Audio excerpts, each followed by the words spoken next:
Okay, dump the ice cubes in here. Okay. Whoops. Okay, now I would like you to fill that glass with ice cubes. Okay.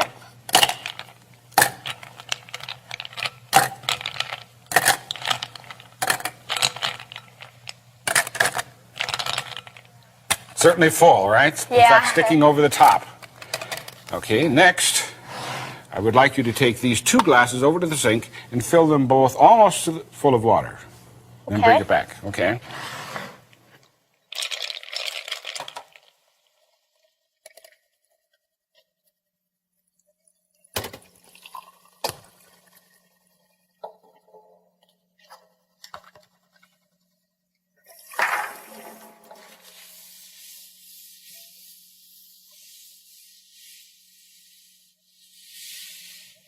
Okay.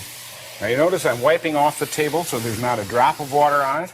Okay. And I will wipe off this plate so there's not a drop of water on it. Why? Well, you'll find out in just a moment, because I would like you now to use this long medicine dropper and take water from there and fill it, this glass, so that it's right to the very brim with water.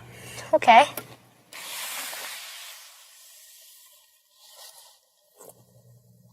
Don't let it overflow, but get it right to the very top. Aha! That's it.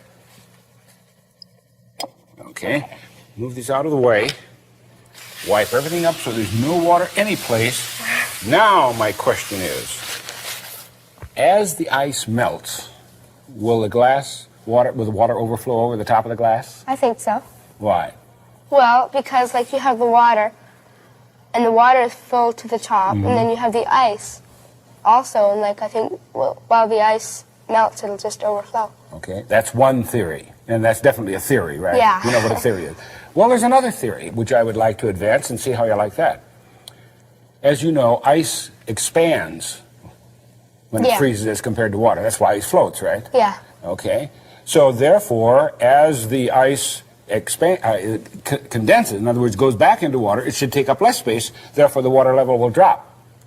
Okay, yeah, I see. That's theory 2. Yep. Okay. Now there's a third theory. Obviously, the volume of the water is taking into consideration the ice that we've got in there. So as it melts, it's not going to change at all, because the volume has already got that ice floating in it.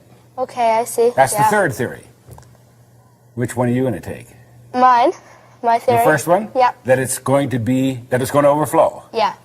Okay, now that's why I wanted to wipe up everything so there's no water around any place. I We're going to let it sit there very carefully and melt. It'll take about 2 hours. Can we be back in 2 hours? Sure. And I promise I won't touch it. Okay. Okay? Hi. Hi, Karen. Ah, you're right on time. 2 hours. You're very punctual.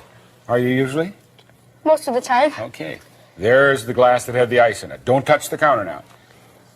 It didn't melt. And your theory was that it was going to melt and flow over the top, right? Yeah. And why was that? Well, the ice, like it was floating above the top of the glass, so I thought it would melt. Okay. That was Go one over. theory. That was no good. Now, the second theory was that the ice expanded as it would change from water to ice, Yeah. therefore took up less space, so that as it melted, it would take up less space, so the water level ought to drop. Yeah.